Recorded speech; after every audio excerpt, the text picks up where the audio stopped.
أعوذ بالله من الشيطان الرجيم بسم الله الرحمن الرحيم ولا تصلي على أحد منهم مات أبدا ولا تقم على قبره إنه كفروا بالله ورسوله وماتوا وهم فاسقون ولا تعجبك أموالهم وأولادهم إنما يريد الله أن يعذبهم بها في الدنيا وتزهق أنفسهم وهم كافرون وَإِذَا أُنزِلَتْ سُورَةٌ أَنْ آمِنُوا بِاللَّهِ وَجَاهِدُوا مَعَ رَسُولِهِ اسْتَأْذَنَكَ أُولُو الطَّوْلِ مِنْهُمْ وَقَالُوا ذَرْنَا نَكُن مَّعَ الْقَاعِدِينَ رَضُوا بِأَن يَكُونُوا مَعَ الْخَوَالِفِ وَطُبِعَ عَلَى قُلُوبِهِمْ فَهُمْ لَا يَفْقَهُونَ لكن الرسول والذين آمنوا معه جاهدوا بأموالهم وأنفسهم وأولئك لهم الخيرات وأولئك هم المفلحون أعد الله لهم جنات تجري من تحتها الأنهار خالدين فيها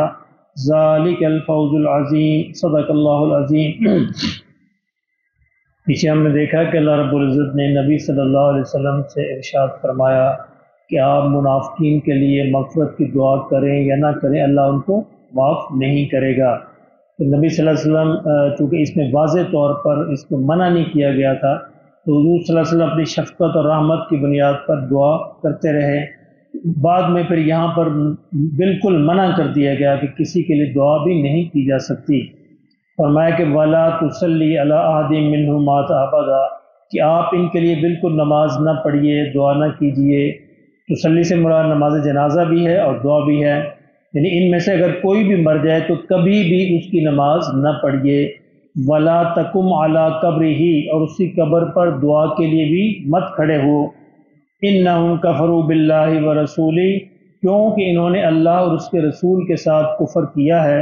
وَمَاتُوا، اور اسی حال میں مر گئے ہیں، یعنی کفر کی حالت کے اندر ہی یہ مر گئے ہیں۔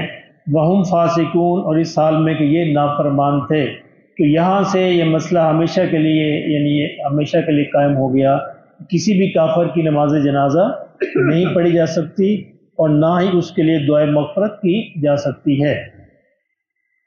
وَلَا تُعْجِبْكَ أَمْوَالُهُمْ وَأَوْلَادُهُمْ، اور فرمایا کہ ان لوگوں کی مال اور ان کی اولاد جو ہے، یعنی مال کی کثرت اور اولاد کی کثرت، یہ آپ کو حیران نہ کرے، یعنی تعجب کے اندر نہ ڈالے۔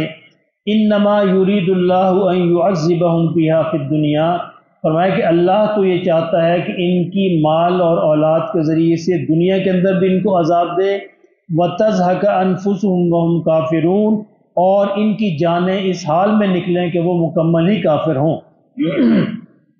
یعنی پہلے بھی عرض کیا تھا، یہ آیت پہلے بھی اسی مفہوم میں آئی کہ مال اور اولاد کا زیادہ ہونا اللہ کی رضا کی اور خوشی کی علامت نہیں ہے، اور مال اور اولاد کا کم ہونا اللہ کی ناراضگی کی علامت نہیں ہے۔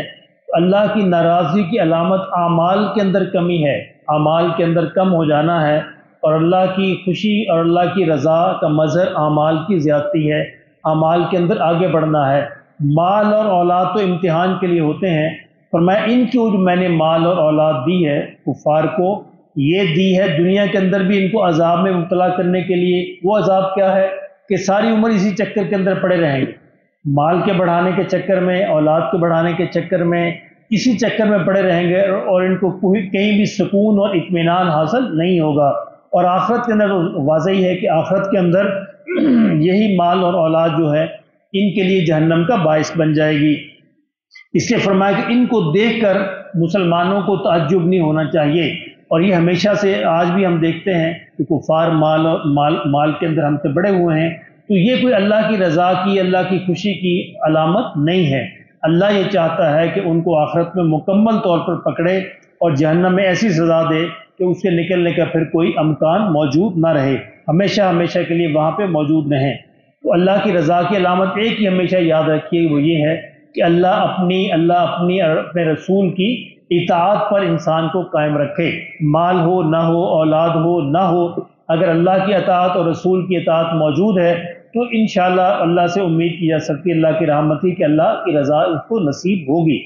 وَإِذَا أُنزِلَتْ سُورَةٌ أَنْ آمِنُوا بِاللَّهِ وَجَاهِدُوا، فرمایا جب بھی کوئی سورت نازل ہوتی ہے، تو اللہ کی طرف سے جب بھی کوئی وحی آتی ہے جس میں یہ حکم دیا جاتا ہے کہ آمنوا باللہ، کہ اللہ پر ایمان رکھو جیسا کہ ایمان لانے کا حق ہے، کیونکہ بظاہر تو یہ ایمان رکھتے تھے نا، لیکن فرمایا ایسا ایمان جیسا کہ ایمان لانے کا حق ہے۔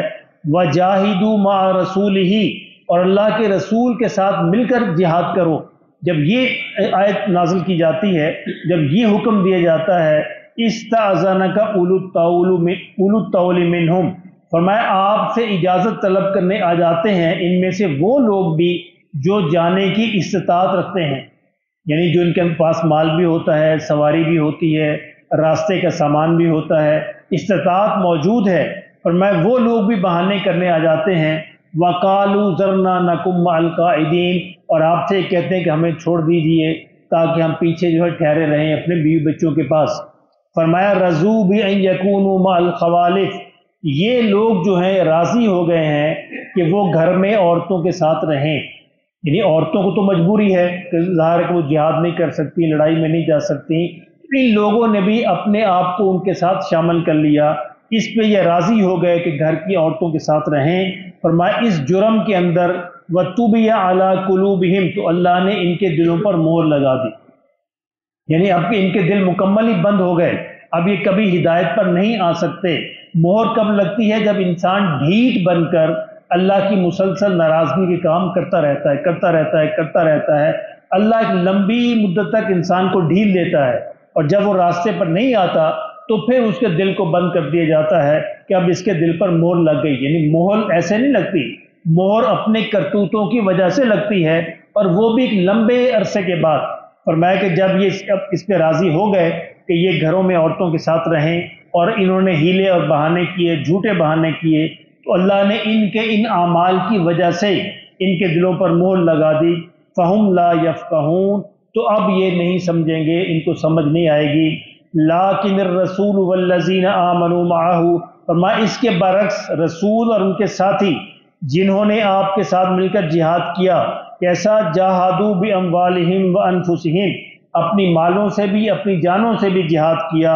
وَأُولَٰئِكَ لَهُمُ الْخَيْرَاتُ، فرمایا انہی کے لیے ساری بھلائیاں ہیں، اللہ نے ساری بھلائیاں انہی کے لیے لکھ رکھی ہیں۔ اچھا آپ دیکھیں کہ اس کے زیادہ اور کم کی بات نہیں ہوئی، جتنا کسی کو میسر ہے، جتنا جس کی استطاعت ہے وہ کرے، اللہ کو وہ قبول ہوتا ہے۔ یعنی کسی نے ایک مٹھی کھجور دی ہے اور کسی نے ہزاروں یعنی من دیا ہے، وہ سارے برابر ہیں، کس نے کتنا دیا ہے، کس میں سے کتنے میں سے کتنا دیا ہے، یہ ہے اصل، کتنے میں سے کتنا دیا ہے اللہ اس کو جانتا ہے۔ فرمایا یہ رسول بھی اور اس کے ساتھ جو مومنین ہیں جنہوں نے جہاد کیا اپنے مال سے اپنی جانوں سے، اولئک لہم الخیرات، اللہ نے ساری بھلائیاں ان کے لیے رکھ چھوڑی ہیں۔ واولئک هم المفلحون، اور یہی لوگ آخرت میں کامیاب ہونے والے ہیں۔ اعد اللہ لہم جنات تجری من تحتها الانہار، فرمایا یہی وہ لوگ ہیں جن کے لیے اللہ نے ایسی نعمتیں، ایسے باغات، ایسی جنتیں تیار کر رکھی ہیں جن کے نیچے نہریں بہتی ہیں، خالدین فیہا، جس کے اندر ہمیشہ ہمیشہ رہیں گے۔ ذالک الفوز العظیم، لوگوں یہ ہے سب سے بڑی کامیابی۔ دیکھیں انسان دنیا میں ہمیشہ کامیابی چاہتا ہے، ہر انسان دنیا میں کامیابی کے پیچھے بھاگتا ہے۔ کوئی سمجھتا ہے کامیابی کوٹھیوں کے اندر ہے، کوئی سمجھتا ہے کاروں کے اندر ہے، کوئی سمجھتا ہے مال کے اندر ہے، کوئی سمجھتا ہے بینک بیلنس کے اندر ہے، کوئی کسی چیز میں، کوئی کاروبار میں، کوئی تجارت میں، کوئی عہدے میں، کوئی ڈگری میں، کوئی پاور میں، قوت میں۔ لیکن اللہ ہمیشہ پورا قرآن اٹھا کے دیکھ لیجئے، اللہ کامیابی کس نے فرماتے ہیں؟ ذالک الفوز العظیم، جنت میں کامیابی، آخرت میں جہنم سے بچنے میں کامیابی ہے، جنت میں جانے میں کامیابی ہے، اور وہ کامیابی اللہ کے رسول کی اطاعت ہے۔ اس کا ایک ہی نسخہ ہے، اللہ اور اللہ کے رسول کی اطاعت۔ اللہ پاک ہمیں بھی نصیب فرما دے۔